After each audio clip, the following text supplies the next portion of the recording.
Who will bear the cost of Biden's student loan cancellations? This question has been the center of many debates since the announcement of the proposal.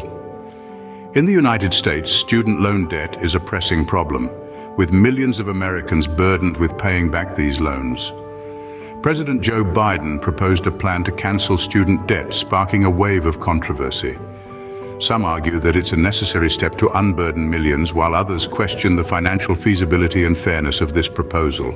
To better understand this, consider the student loan systems in other countries. Germany, Sweden, France, Japan, South Korea, Australia, the UK, and Canada all have different approaches to funding higher education and managing student debt. Countries like Germany and Sweden, for instance, offer state-funded education, making the cost of higher education virtually free for students. Contrast this with the United States, where high tuition fees are the norm and student loans are often necessary. In France and Australia, an income-linked repayment system is in place.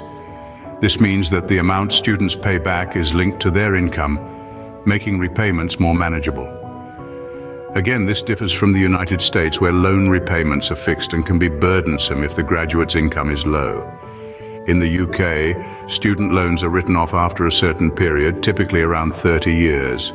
This is not the case in the United States, where student loan debt can follow a person indefinitely. Now back to the main question at hand. If Biden's student loan cancellation goes through, who will foot the bill? The simple answer is that the federal government will cover the cost. This means that ultimately, it will be the taxpayer's responsibility. This includes not just the wealthy, but all taxpayers. However, the debate is far from over. Critics argue that it's unfair for taxpayers to shoulder the burden, especially those who never attended college or have already paid off their student loans.